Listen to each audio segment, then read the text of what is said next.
Good morning, good morning, good morning, very very good morning everyone. एक बार सभी लोग जल्दी से कमेंट करते हैं। मेरी वॉइस क्लियर आ रही है आप लोगों के पास? सब कुछ बेहतर और क्लियर है। अगर शुरुआत करें क्लास की, आज की क्लास थोड़ी सी जल्दी हो रही है। बेसिकली आज की क्लास सुबह 9 बजकर इस समय 5 मिनट का समय हो रहा है लगभग, तो 9 बजकर 5 मिनट मैंने स्टार्ट कर दी है। एक्चुअली थोड़ा सा रीजन है, इसीलिए मैं आप लोगों से एक बात कहना चाहता हूं भाई, इस बात को ध्यान रखें। अभी मुझे थोड़ा सा ऑफलाइन जाना पड़ रहा है क्योंकि एक टीचर अभी छुट्टी पर गए किसी कारण से, तो उनकी रिप्लेस पर मुझे कई बार बीच बीच में जाना पड़ता है, तो इसीलिए कई बार शेड्यूल चेंज हो जाता है। मैं आपसे कह रहा हूं भाई, आप एक बार कम से कम ये काम करें। मैं कोशिश करूंगा आपसे कि कोई चेंज ना हो शेड्यूल के अंदर, लगभग आपके पर्टिकुलर टाइम पर ही आपकी क्लास चले।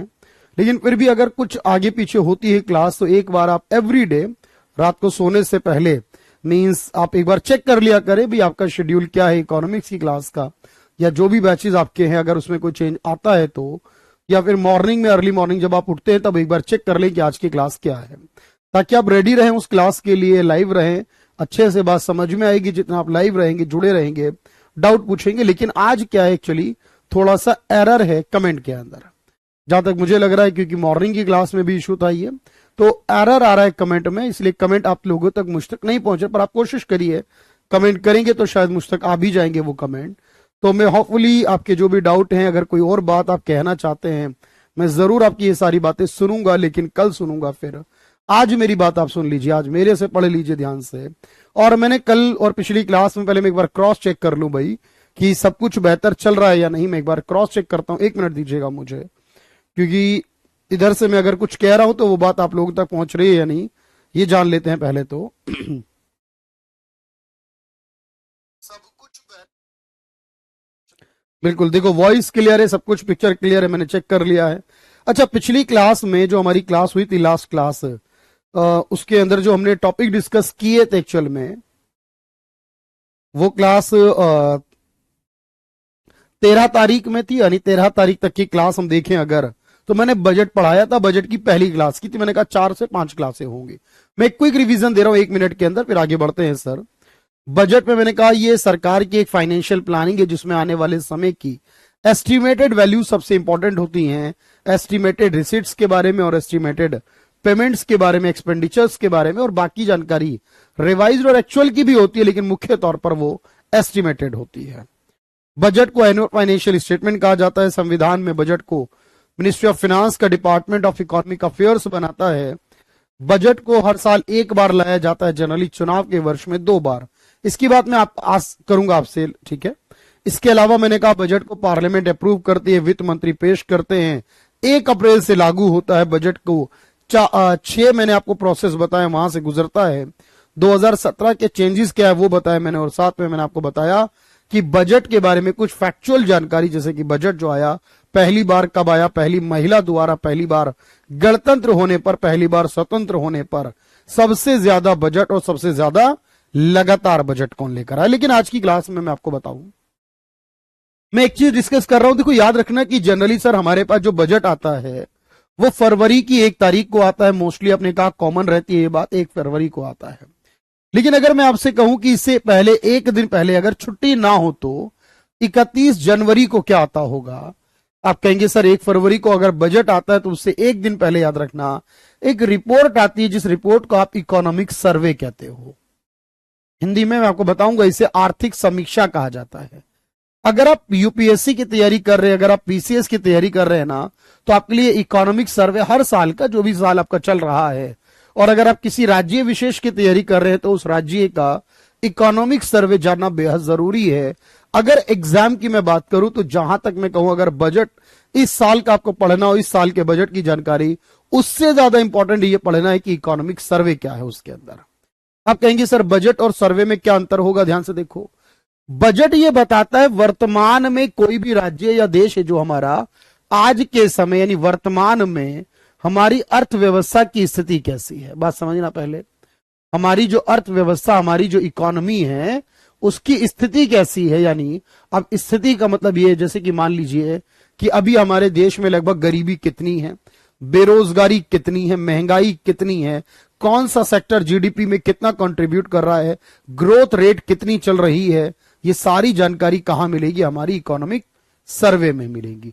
बजट तो हमें यह बताता है कि भाई हमें अपनी इकोनॉमी को अच्छा करने के लिए, बेहतर बनाने के लिए, सारी जरूरतों को मैक्सिमम सेटिस्फाई करने के लिए क्या करना चाहिए। तो बजट हमारे अगले वर्ष के बारे में क्या करना होगा, क्या करेगी सरकार, क्या करना चाहिए सरकार को, क्या करेगी सरकार, इसके बारे में बात करता है।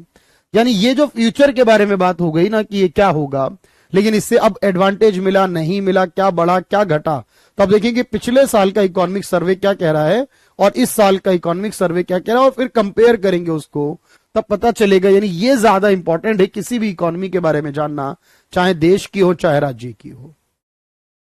मेरी बात समझ पा रहे हैं आप? यहां तक क्लियर हो रही है बात? तो अब यहां पर इंपॉर्टेंट बातें क्या है वो मैं समझाता हूं, ध्यान से सुनना मेरे भाई। जो जो जरूरी है वो मैं आपको एक एक करके बताने वाला हूं आपको आज की क्लास में। तो सबसे पहले हम बात कर लेते हैं सर इकोनॉमिक सर्वे को लेकर।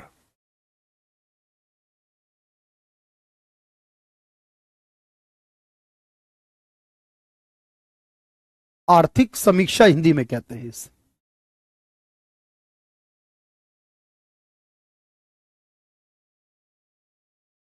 मैंने क्या कहा आपसे, इसको हर साल लाया जाता है, लेकिन कब और कैसे? इट इंट्रोड्यूस इन 1950, यानी 1950 में लाया गया पहली बार, इससे पहले नहीं आता था। इसकी शुरुआत भारत में अगर हम देख रहे हैं ना भाई, इसकी शुरुआत 1950 में हुई। उससे पहले सिर्फ बजट आया करता था। एक बात तो यह है। अच्छा, दूसरी बात याद रखना, it presented on the day of budget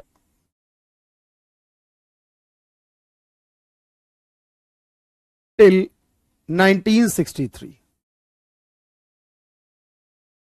यानी 1963 तक ये हिसाब था, ये रूल था। जिस दिन बजट आता था उस ही दिन बजट शाम को और सर्वे सुबह को, यह भी बात याद रखनी है। यानी पहले ऐसा रूल था, ऐसा प्रावधान था कि इसे या ये 1963 तक बजट के दिन ही पेश किया जाता था।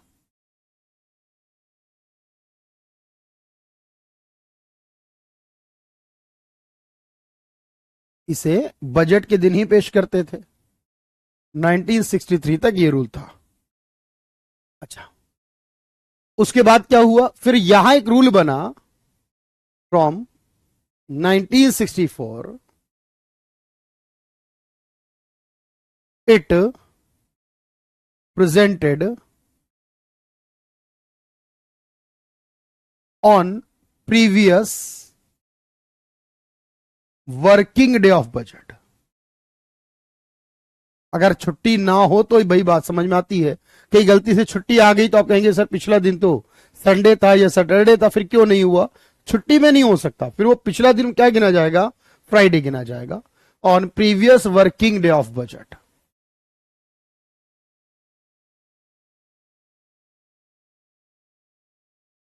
याद रहेगी बात। 1964 से इसे बजट के पिछले कार्य दिवस पर, पिछला कार्य दिवस जो भी होगा, यानी 1 फरवरी से पहले 31 जनवरी कार्य दिवस पर पेश किया जाएगा। और अभी भी किया जाता है, लगातार होता है भाई, इसमें कोई इशू नहीं है। अच्छा, कौन करता है और कौन बनाता है ये भी याद रखना। It prepared by department of economic affairs, मैंने आपको बताया था यही डिपार्टमेंट बजट भी बनाता है। It prepared by department of economic affairs under ministry of finance, ये तो आप जानते ही ये कौन से मंत्रालय के अंतर्गत आता है, अंडर मिनिस्ट्री ऑफ फाइनेंस।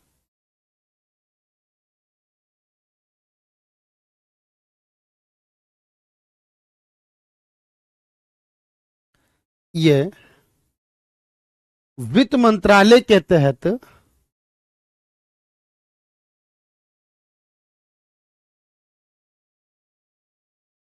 आर्थिक मामलों के विभाग द्वारा बनाया जाता है, के तहत आर्थिक मामलों का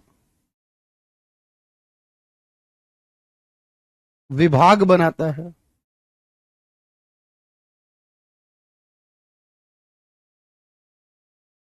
अच्छा, इसमें एक लाइन और लिख रहा हूं, विभाग बनाता है मुख्य आर्थिक सलाहकार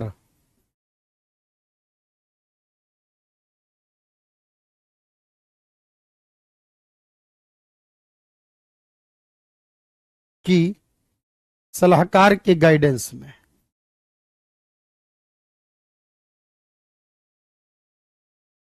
यानी ministry of finance under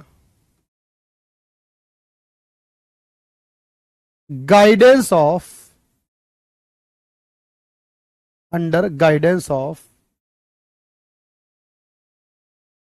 chief economic adviser,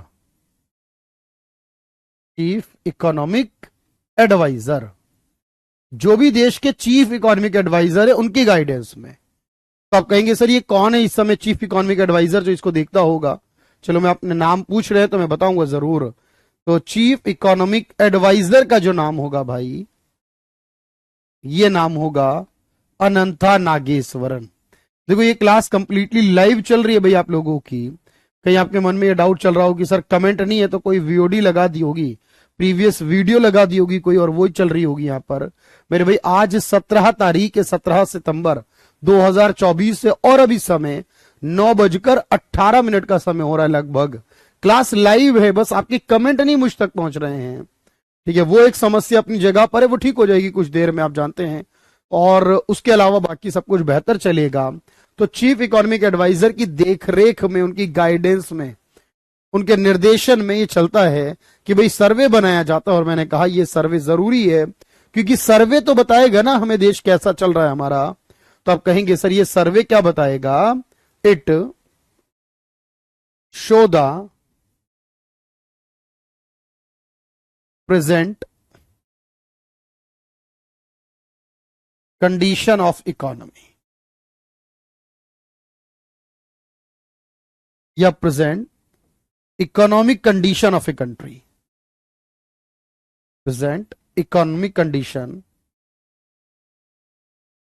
of a country, या ऑफ ए स्टेट भी हो सकता है अगर राज्य के विषय में आए तो। ये देश की वर्तमान आर्थिक स्थिति को बताता है।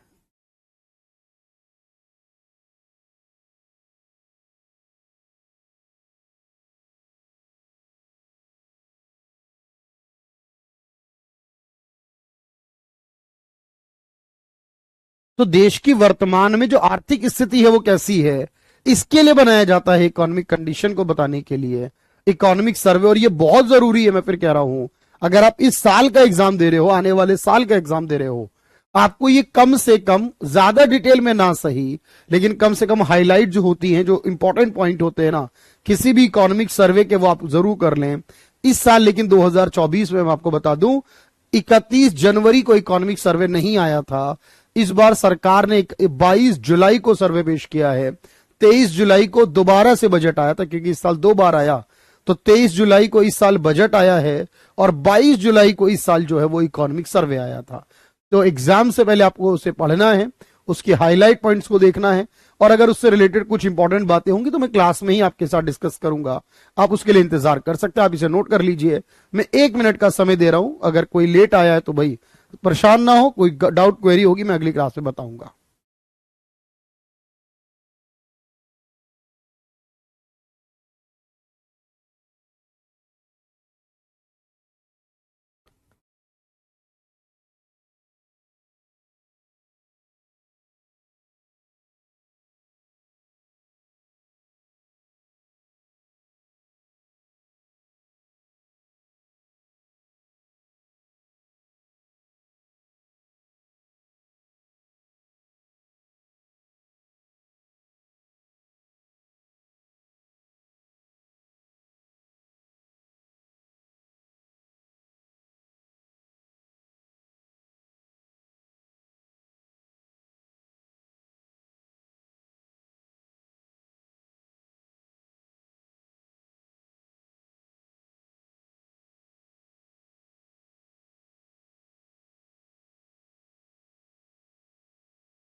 चलिए देखिए, अब मैं इसके बाद आगे की कहानी आपको समझाऊंगा, बहुत ध्यान से सुनना।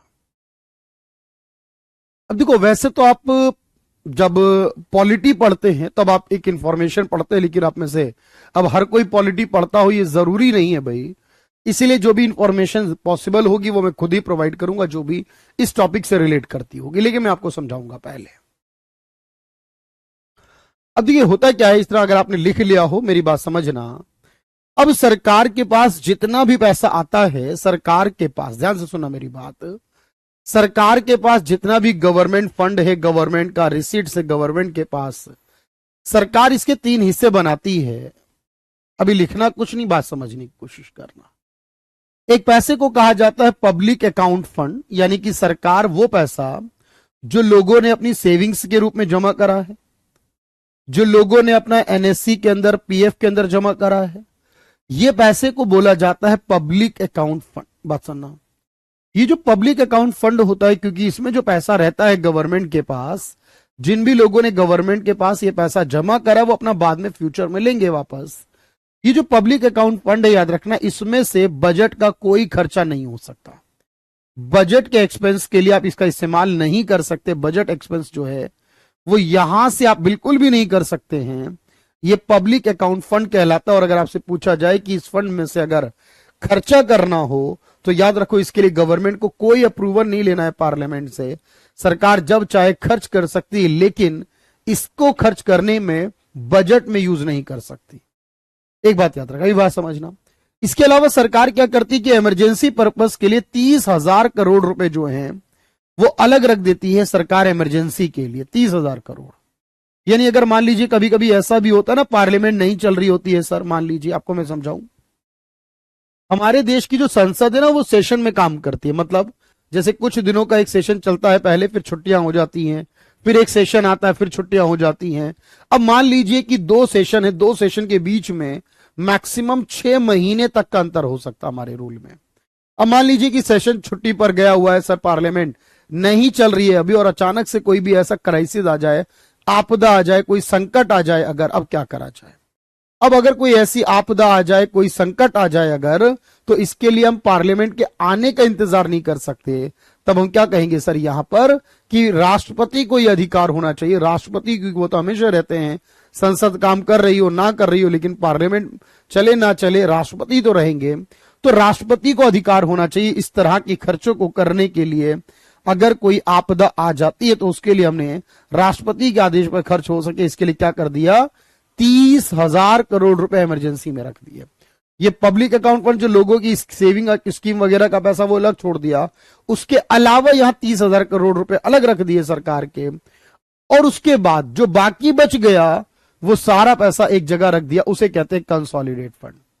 जो रिमेनिंग वाला पैसा है, जो बचा हुआ पैसा है, अब इसके अलावा कितना बचेगा सर, तो लगभग, क्योंकि हमारे इस बार गवर्नमेंट की इनकम लगभग 48 लाख करोड़ रुपए, उस 48 में थोड़ा सा छोड़ दिया जाए अगर ये दोनों, बाकी बचा हुआ, इसे कहते हैं कंसोलिडेट फंड। अब देखो कंसोलिडेट फंड में कितना पैसा होगा इसका कोई फिक्स नहीं, कितना भी हो सकता है। और ये जो कंसोलिडेटेड फंड होगा, याद रखना, इससे बजट के खर्चे होंगे सारे। तो जो इमरजेंसी वाला बजट के खर्चे यहां से भी नहीं होंगे, जो पब्लिक अकाउंट फंड है बजट के खर्चे यहां से भी नहीं होंगे। कंसोलिडेट फंड से सारे बजट के खर्चे, बजट एक्सपेंसेस होंगे भाई। अच्छा, अब बात समझना। अब आप कहेंगे सर बजट एक्सपेंस करने के लिए अगर 1 भी रुपया खर्च करना, मैंने आपको बताया था 6 स्टेजेस बताइए, 6 स्टेप बताए, क्या बताया याद करो कि सर पहले प्रेजेंटेशन, फिर डिस्कशन, फिर स्क्रूटनी, फिर डिमांड फॉर ग्रांट, यानी कि डिमांड की जाएगी और फिर उसको पास करा जाएगा। यानी 1 रुपया भी खर्च नहीं कर सकते बिना अप्रूवल के। तो पहले अप्रूवल होगा और उसके बाद यहां से खर्चा किया जाएगा। अप्रूवल के बाद यहां से, अप्रूवल के बाद खर्च हो जाएगा। आप यहां से पैसा निकाल कर इस फंड में से, ये नाम हो गए, यानी सरकार को पैसा कहां से मिला, टैक्स से मिला, नॉन टैक्स से मिला, डिसइन्वेस्टमेंट से, उधार, सारा पैसा गवर्नमेंट के पास आया। ये जितना भी गवर्नमेंट के पास आया उसमें से जो सेविंग अकाउंट का पैसा था उसको छोड़ दिया, 30,000 करोड़ अलग रख दिए, उसके अलावा बचे हुए अलग रख दिए, और तीनों को एक एक नाम दे दिया सरकार ने। और कहा कि बजट के खर्चे उस पैसे से होंगे जिसका नाम कंसोलिडेटेड फंड होगा। अब बात समझना, और या पहले अप्रूवल लेंगे उसके बाद आप इसे खर्च कर सकते हैं। लेकिन अब आप कहेंगे सर ये हर साल 30,000 करोड़ रखने होते होंगे क्या? मन में ये डाउट आ रहा होगा एक बार कि हर साल 30,000 करोड़ रखेंगे क्या इसमें? तो नहीं भाई, ये हर साल नहीं करने हैं, ये मैनेज करने 30,000 करोड़। अब बात समझना कैसे होते हैं मैनेज। मान लीजिए सरकार ने 30,000 करोड़ रुपए रखे हुए हैं और आप अचानक से, या इस साल मान लीजिए कोई प्रॉब्लम ही नहीं हुई, कोई कुछ हुआ ही नहीं ऐसा, अमूमन इसका इस्तेमाल नहीं हो पाता है मोस्टली। अब ये 30,000 करोड़ जब यूज ही नहीं हुए तो क्या होगा? अगली बार इसमें रखने की जरूरत नहीं है सर, ये 30,000 रखने चाहिए, ये ऑलरेडी पड़े हुए हैं इसके अंदर, तो अगले साल इसके अंदर और डालने की जरूरत नहीं है सरकार को। बाकी पैसा सरकार का सारा कंसोलिडेट में जाएगा और सरकार वो बजट बना के खर्च कर सकती है। ठीक है, अब मान लीजिए किसी साल ये यूज हो गया, तो अगर किसी साल मान लीजिए 30 में से 12,000 करोड़ यूज हो गए कोई क्राइसिस आने पर, तो 12,000 करोड़ का आदेश राष्ट्रपति ने दिया और राष्ट्रपति के आदेश के बाद ये खर्च हो गए। अब ये रहेगा इसमें 18,000 करोड़।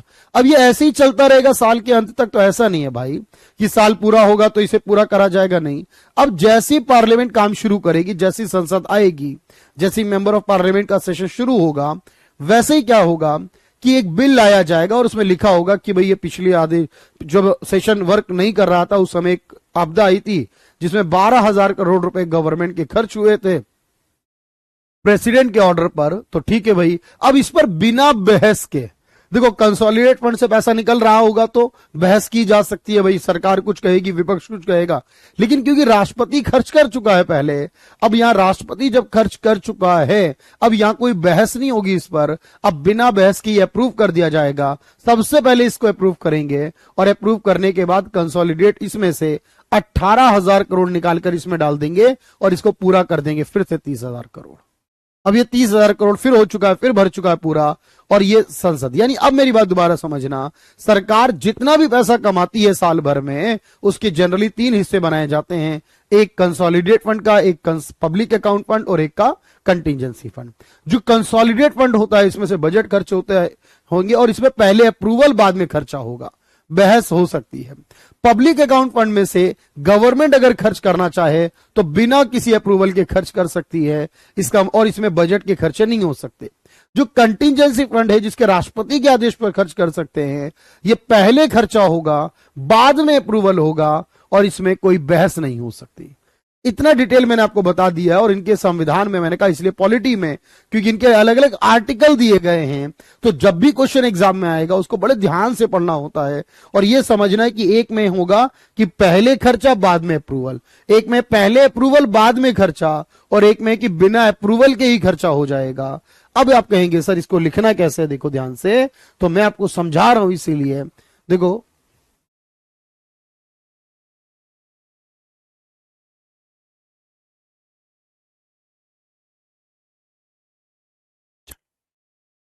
एक का नाम है कंसोलिडेट फंड, आर्टिकल 266(1) में है, पब्लिक एक्सपेंडिचर यहां से होगा और खर्च करने से पहले चर्चा के बाद अनुमति की आवश्यकता रहेगी, यहां से सारा बचा हुआ पैसा इसमें आता है। पब्लिक अकाउंट फंड है, आर्टिकल 266 सबसेक्शन 2 में है। Provident fund, government small savings का पैसा इसमें आता है और इससे व्यय करने के लिए संसद की अनुमति की जरूरत ही नहीं होती।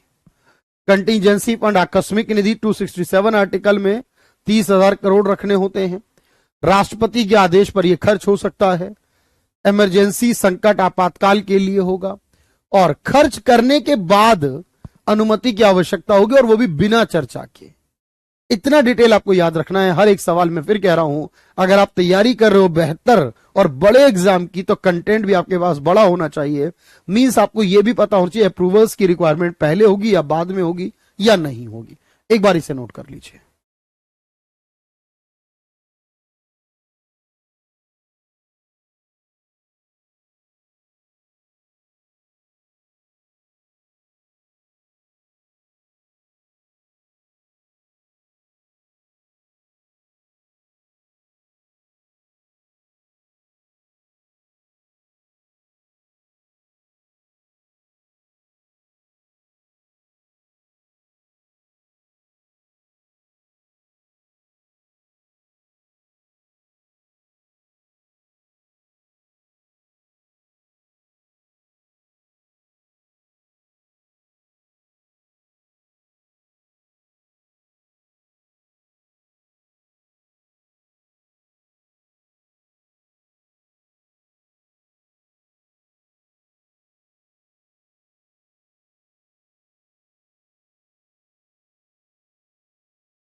चलिए भाई, होपफुली लिख लिया होगा आप लोगों ने। चलिए 1-2 मिनट, 1 मिनट और ले लीजिए, फिर इससे ज्यादा नहीं भाई।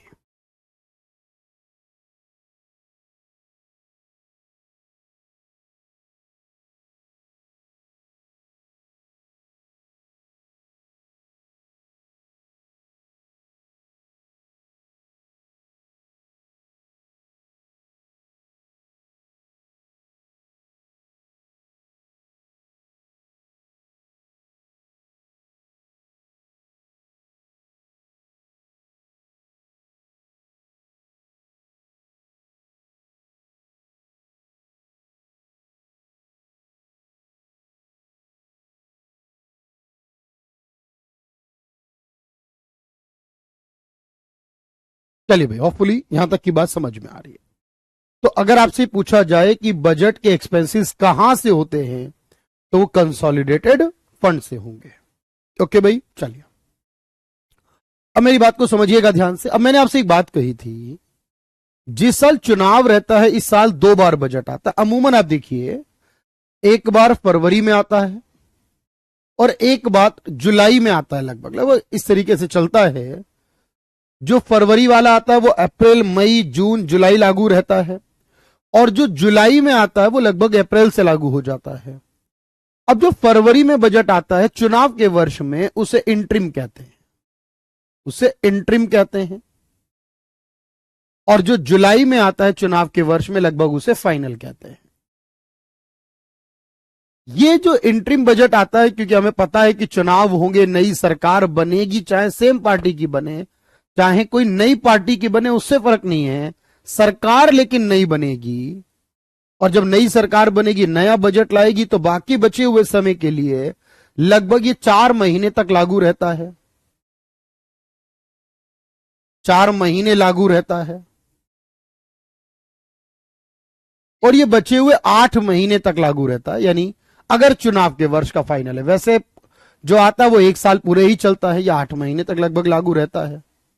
इस तरीके से साल में 2 बार बजट आ जाता है चुनाव के वर्ष में। लेकिन अब सवाल यह कि सरकार जब इंटरिम बजट लाती होगी तब उसमें क्या करती है, ध्यान से सुनना। सरकार जब इंटरिम बजट लाती है या जब कोई फाइनल बजट लाती है, तो जो बजट होता है वो होता पूरे 1 साल का ही है। लागू वो 4 महीने रहता है, लेकिन वो होता 1 साल का ही है। यानी जब बजट में 1 साल की ही डिटेल दी गई होती है, जैसे इस साल 2024 में अगर आप कहें, जब 1 फरवरी को बजट आया था सर, तो सरकार को तो पता था ना चुनाव होगा, नई सरकार बनेगी, फिर दोबारा बजट आएगा जुलाई में, तो क्यों पूरे साल का करा? क्योंकि इंटरिम बजट में सरकार ये दिखाती है कि भाई हम कॉन्फिडेंट हैं, गवर्नमेंट ही बनेगी हमारी, और वो पूरे साल की डिटेल दी जाएगी। और पूरे साल की डिटेल में इनकम कितनी है, साल भर में क्या होगा, क्योंकि उसका पूरा अनुमान दिया जाएगा, पूरे 1 साल का अनुमान होगा। यानी इनकम और पेमेंट जो है वो पूरे 1 साल की जानकारी होगी। इनकम की जारी जानकारी, पेमेंट की जानकारी पूरे पूरे साल की होगी। बिल्कुल जैसे फाइनल होता देखने में बिल्कुल वैसा ही लगेगा।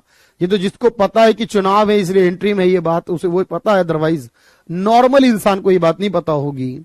तो आप कहेंगे पूरे 1 साल के ही जैसा बजट होगा, इनकम भी होगी, पेमेंट भी होगी, और इसमें अप्रूवल के बाद, यानी आप पता है भाई अनुमति लेने के बाद, अप्रूवल के बाद, चर्चा करने के बाद ही इसका यूज होगा।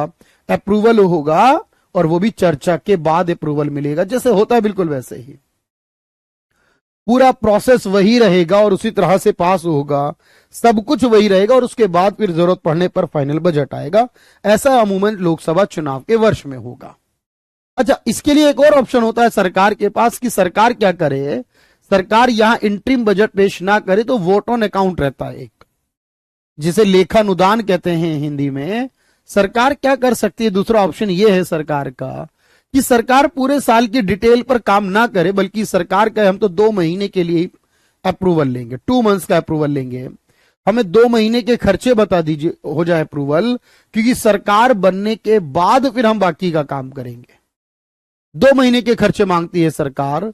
अगर सरकार 2 महीने के खर्च की बात कर रही है तो उसे सिर्फ यह बताना होगा 2 महीने के खर्चों का अप्रूवल लेना होगा, सिर्फ खर्च का अप्रूवल, यानी अप्रैल और मई के खर्च का अप्रूवल। और सरकार इसके लिए क्या करती है, पिछले बजट का 1/6 हिस्सा, पिछले बजट का 1/6 जो होगा जैसे 12 महीने का एक साल होता, आप जानते हो, तो एक साल के खर्चे होते हैं 12 महीने के। अब 2 महीने के करने तो उसका छठा हिस्सा बना तो 2 महीने के बराबर हो गया। तो बिना बहस के ये पास हो जाता है, क्योंकि सर इसमें बहस करने की जरूरत नहीं, अमाउंट पता है पहले से। पिछले बजट का 1/6 होगा, सिर्फ खर्चों की जानकारी होगी, इनकम की जानकारी नहीं होगी। यानी सरकार चाहे तो मेहनत करके पूरे एक साल का बजट तैयार करे, या सरकार चाहे तो 2 महीने के खर्चों का अप्रूवल मांग ले, और वो भी पिछले बजट का 1/6 हिस्सा हो जाएगा, बिना बहस के पास हो जाएगा। ये वोट ऑन अकाउंट कहलाता है। आपने कहा दोनों पॉसिबिलिटी है, कोई दिक्कत नहीं है भाई, दोनों पॉसिबिलिटी है, कोई दिक्कत नहीं है। लेकिन जब भी सरकार वोट ऑन अकाउंट लेकर आने की कोशिश करती है ना, तो लोग समझ जाते हैं, ये सारी इंफॉर्मेशन लगभग पता चल जाती है कि सरकार को लगभग ये कॉन्फिडेंस नहीं है कि वो दोबारा सरकार बना पाएगी। इसीलिए वो मेहनत करने से बच रही है, बजट बनाने से बच रही है। सरकार यहां पर वोट ऑन अकाउंट लेकर आ रही है। अमूमन सरकारें इंटरिम बजट दिखाती है, पूरा शो करती हैं, चाहे सरकार हार जाए, भले ही चुनाव जीत जाए या कुछ भी हो, लेकिन वो यहां कोशिश करते हो। जब वो फाइनल लाते हैं, अगर उन्हीं की सरकार आती है, तो फाइनल बजट में वो क्या थोड़ा बहुत चेंज करके दोबारा पेश कर देते हैं। अदरवाइज नहीं बन पाती तो कोई बात नहीं, लेकिन मेहनत पूरी करनी पड़ती है। तो अमूमन आप कहेंगे सरकार चाहे तो चुनाव के वर्ष में वोट ऑन अकाउंट की फैसिलिटी ले ले, या इंटरिम बजट ले ले। इंटरिम बजट होगा पूरे एक साल के जैसा, लेकिन वोट ऑन अकाउंट होगा सिर्फ 2 महीने का। इंटरिम बजट में इनकम और खर्च दोनों की जानकारी दिखाई जाएगी, वोट ऑन अकाउंट में सिर्फ खर्च की होगी। इंटरिम बजट को चर्चा के बाद पास किया जाएगा, वोट ऑन अकाउंट बिना चर्चा के पास हो जाएगा। ऐसे आपको याद करना है सर, कि अब यह बात याद रहेगी कि चुनाव के वर्ष में अगर कभी भी होगा, तो ये दो इंफॉर्मेशन मैंने बहुत आराम से बातें लिखी हैं, आप जरा नोट करके देखिए, इसे समझ में आएंगी सारी बातें कि ऐसा कब कब होता है। तो अंतरिम बजट यानी interim budget in the year of Lok Sabha election होगा, चुनाव के वर्ष में होगा, एक साल का बजट रहेगा। प्राप्ति और व्यय, प्राप्ति और खर्च सबकी पूरी जानकारी होगी।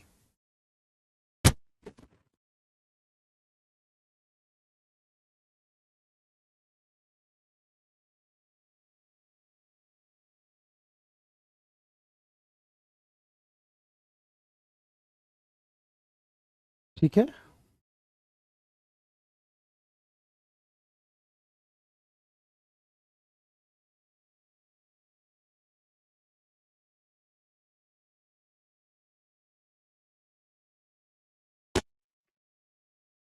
जबकि वोट ऑन अकाउंट में सिर्फ व्यय की जानकारी होगी, उसके लिए पिछले बजट का 1/6 भाग जो होगा वही दिया जाएगा।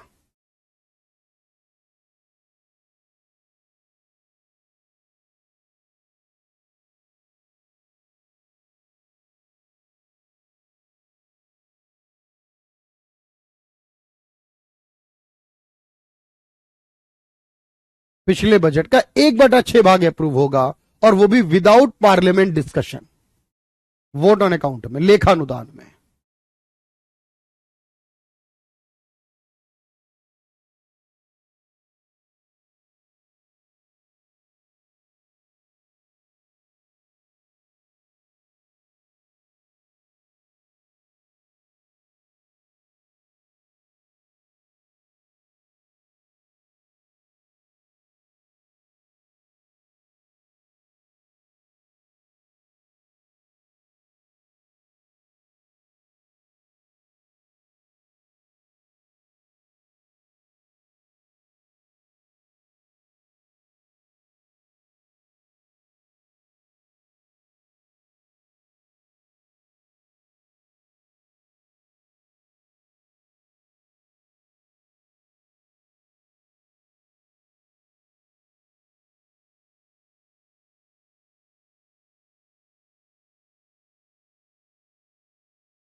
चलिए भाई, तो ये बेहद अच्छे से बात समझ में आ रही होगी आपको कि सर इंटरिम बजट भी ला सकती है सरकार, लेखा अनुदान का भी कॉन्सेप्ट हो सकता है। मैं सारे क्वेश्चन कराऊंगा एक एक आपको, बस मेरी बात समझ के चलना। अच्छा, अब आप कहेंगे सर बजट आएगा, बजट अप्रूव हो जाएगा। अच्छा, एक बात और याद रखना, अब बजट में कई बार क्या रहता है कि मान लीजिए साल, जिस साल चुनाव नहीं उस साल तो एक ही बार आता है, या मान लीजिए फाइनल भी आ गया तो क्या होता है कई बार, मान लीजिए एग्जाम्पल के लिए, बहुत सारी नई बातें सिखा रहा हूं मैं आपको, ध्यान से सुनना भाई। तो अब आप कहेंगे सर ऐसा भी तो होता है ना कई बार कि सरकार ने बजट तो बना दिया था, बजट पेश कर दिया था, बजट पेश करने के बाद अब सरकार ने किसी मंत्रालय के लिए जो पैसा था वो कम पड़ रहा है, जो बजट का अमाउंट है वो धनराशि जो है वो कम पड़ रही है।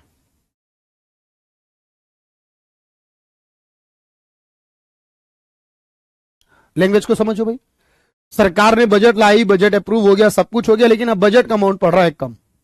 अब ऐसा किसी भी वर्ष में हो सकता है, इसका चुनाव से कोई लेना देना नहीं है। बजट की धनराशि, बजट का अमाउंट कभी भी लगता है कि कम पड़ रहा है भाई, हमें डिफेंस मिनिस्ट्री को ज्यादा देना था लेकिन नहीं हो पाया इस बार, ऐसा कुछ भी हमें लग रहा है कि भाई कम है। अब जो वो कम हमारे पास है, तो इस केस में आप कहेंगे सर तो बीच में क्या बजट के लिए पैसा ले सकते हैं, बीच में बजट मांग सकते हैं, बजट की धनराशि बढ़ा सकते हैं।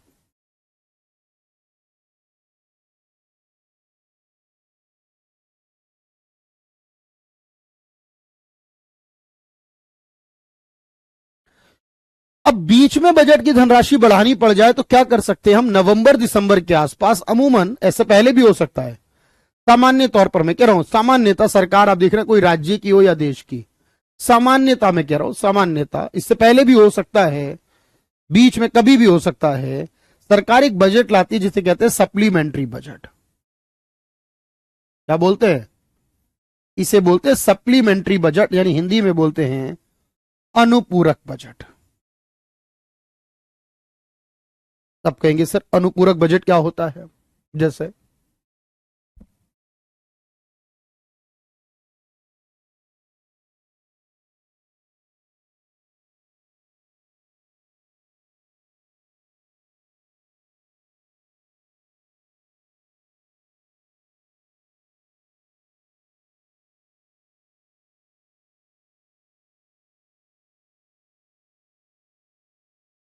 देखो भाई, अगर आप ये न्यूज देख पा रहे हो मेरी, तो सरकार ने अभी यहां बीच में 30 जुलाई की न्यूज है, यूपी गवर्नमेंट प्रेजेंट 12,909 करोड़ रुपए supplementary budget for the financial year 2025। यानी आप कहेंगे सर ये तो अभी साल शुरू ही हुआ है, अभी तो फरवरी के आसपास बजट आया होगा यूपी का, 1 अप्रैल से लागू हुआ होगा, अप्रैल मई जून जुलाई तो हुआ है 4 महीने, लेकिन 4 महीने बाद ही सरकार को यह लग रहा है, यहां तो चुनाव की भी बात नहीं है सर, लेकिन 4 महीने बाद ही सरकार को यह लग रहा है कुछ पैसे कम रह गए बजट में, तो 12,909 करोड़ रुपए अगर आप देख रहे हो तो इतना सरकार और मांगने जा रही है अब इसके लिए सरकार किसी भी दिन यहां पर ऑन ट्यूसडे प्रेजेंट कर चुके, यानी ट्यूसडे को कर चुके, यानी 30 जुलाई में कर चुके, सॉरी जुलाई की न्यूज थी, तो आप कहेंगे सर तो इसका मतलब है ये बजट जो पहला सप्लीमेंट्री बजट था, और एक साल में कई बार सप्लीमेंट्री बजट आ सकते हैं, पिछले साल मुझे याद आता है बिहार ने 2 बार सप्लीमेंट्री बजट पेश किया था पिछले साल, इस साल का देखो यूपी पहला ला चुकी है सर, इसका मतलब, और जनरली नवंबर दिसंबर में तो यूपी लेकर ही आती है हर बार, तो आप कहेंगे सर इसका मतलब है ये बीच बीच में आते रहते हैं, ऐसे बजट को यहां सप्लीमेंट्री बजट कहा जाता है।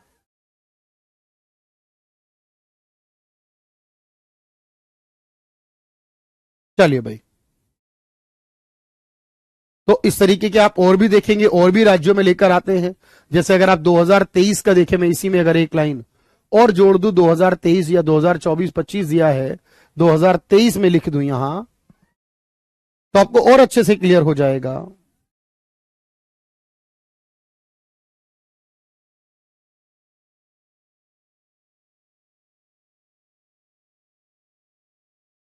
जैसे कि यहां पर आया हुआ 2023 के लिए सप्लीमेंट्री बजट 28,760 करोड़ रुपए जो है उसके लिए लेकर आया गया था। तो याद रखना है बीच में जब आता है बजट तो उसे कहते हैं सप्लीमेंट्री बजट। तो ये क्या एडिशनल अमाउंट के लिए, ये इस वजह से नहीं, मैं फिर कह रहा हूं चुनाव की वाली बात नहीं है इसके अंदर कोई भी।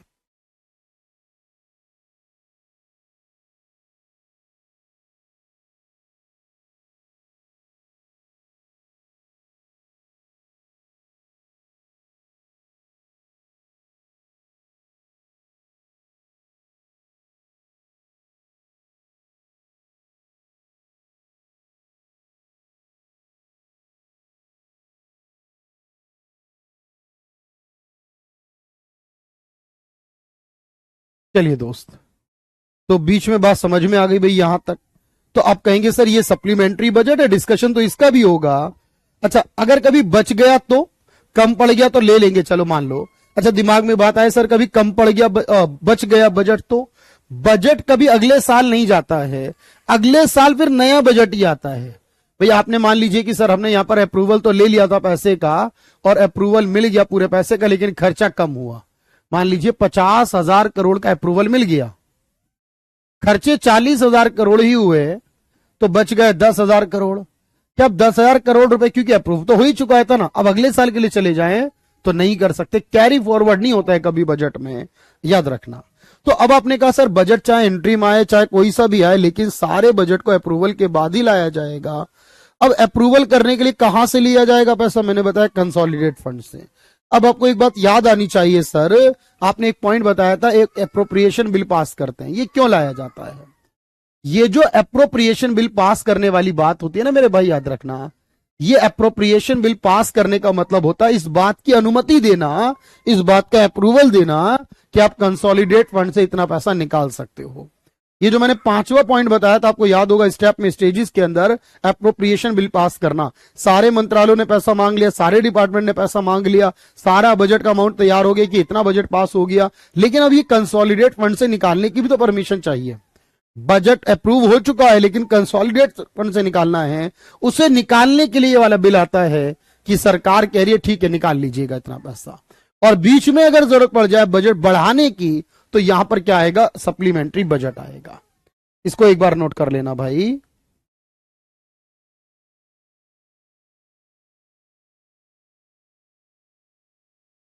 एक बार इसे नोट करिए।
चलिए भाई बताइए, मुझे बात समझ पा रहे हैं यार?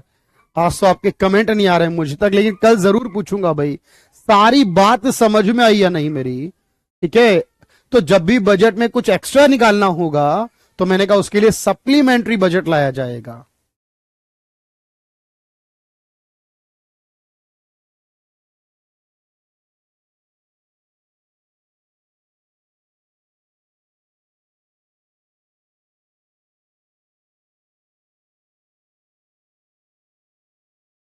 और उसके अलावा अप्रोप्रिएशन बिल रहेगा जो, वो इंपॉर्टेंट होगा।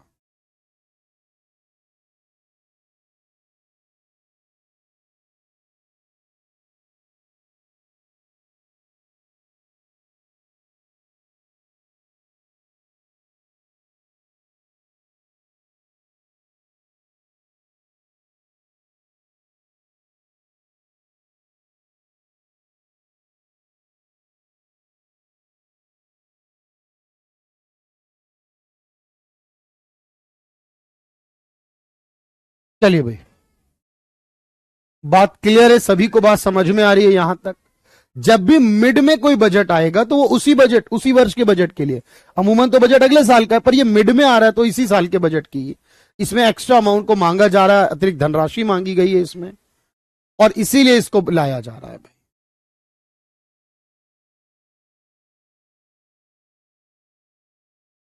इसीलिए इस बजट को लाया गया है भाई।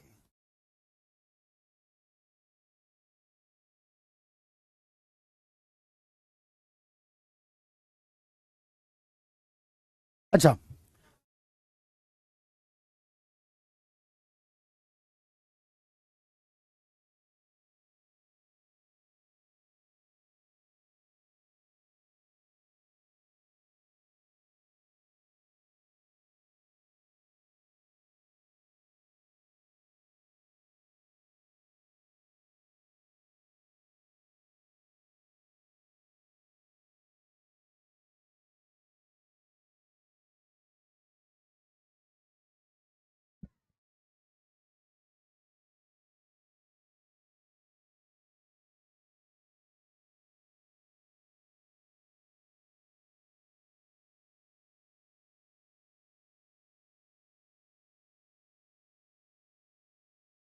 चलिए दोस्त, तो ये बात समझ में आ रही है सर यहां तक?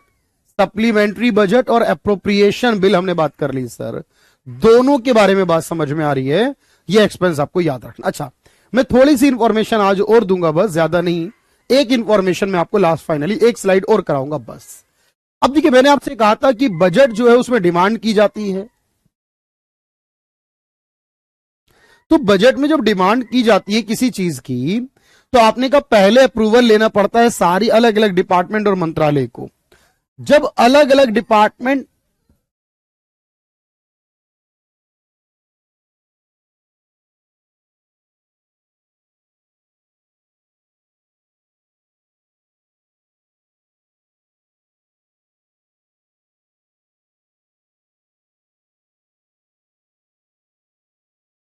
ये भाई, तो जो अलग अलग मंत्रालय है, मिनिस्ट्रीज है, वो क्या करते हैं? अपने पैसे डिमांड करते हैं।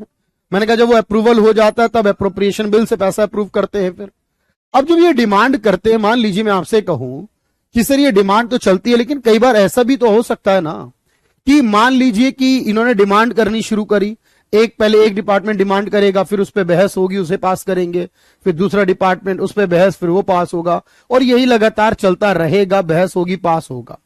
लेकिन जब लास्ट के डेज आते हैं, लास्ट डेज आते हैं, लास्ट के कुछ दिन आते हैं, अब वहां पर वक्त कम हो जाता है और चीजें ज्यादा रहती है पास करने के लिए।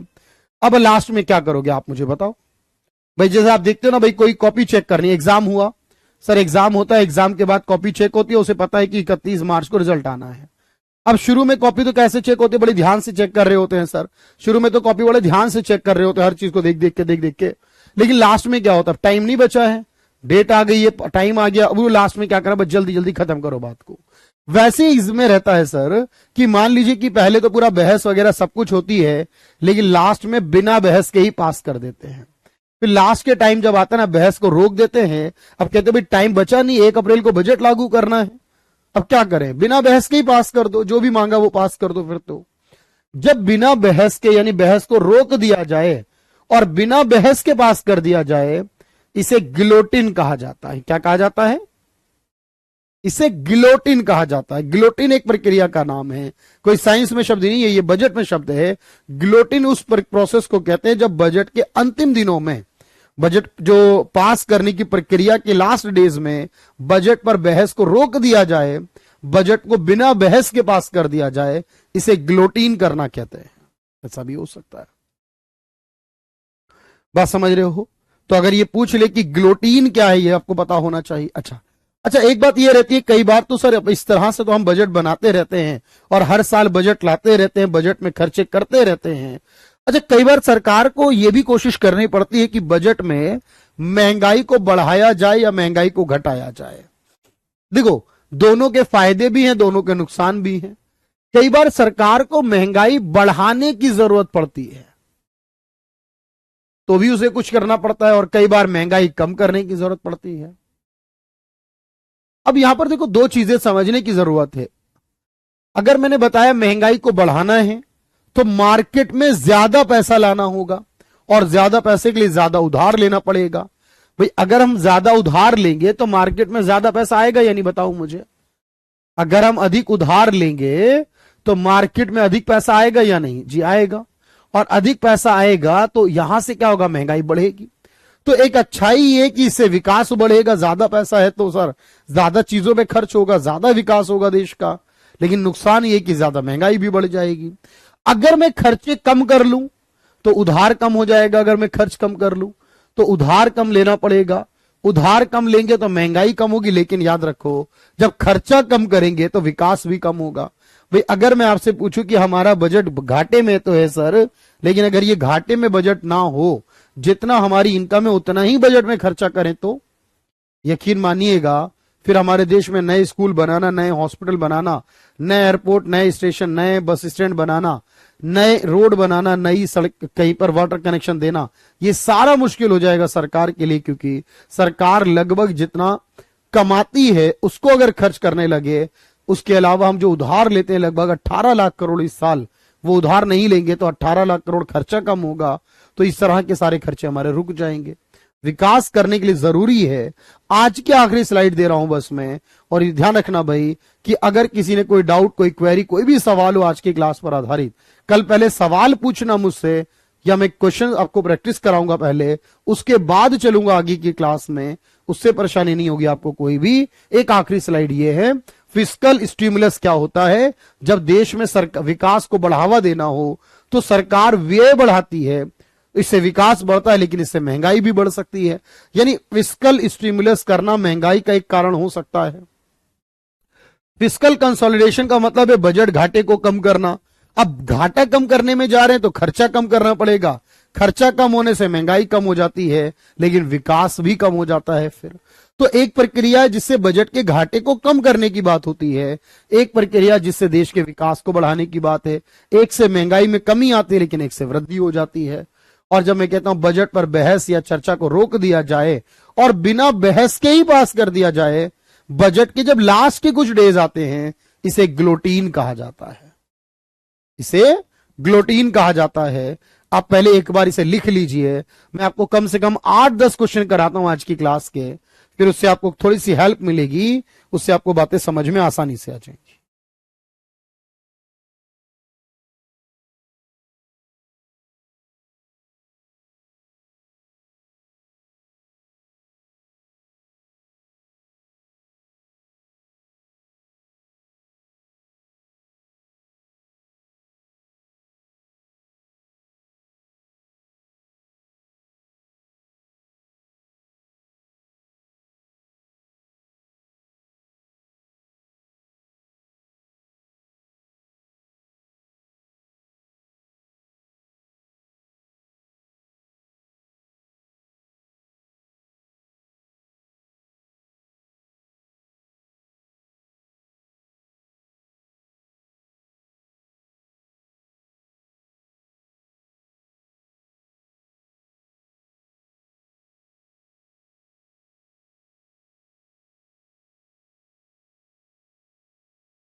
चलिए मैं आपको 4-5 क्वेश्चन कराता हूं जो अच्छे से सवाल हैं, जिससे आपको बहुत सारी इंफॉर्मेशन सीखने को भी मिलेगी।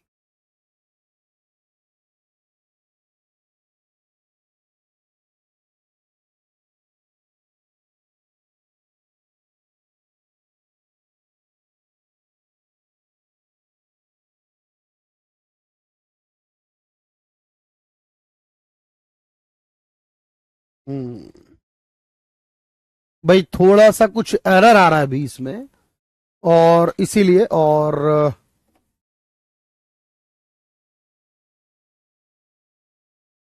प्लीज वेट करें भाई, कुछ एरर आ रहा है भाई इसमें।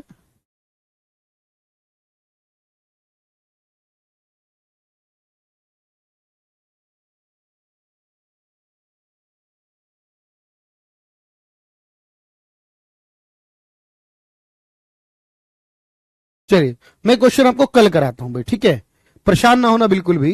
मैं आपको क्वेश्चंस इसके कल कराता हूं। कुछ एरर हो रहा है अभी इसके अंदर, और फाइल्स क्योंकि बहुत सारी होती हैं इसीलिए।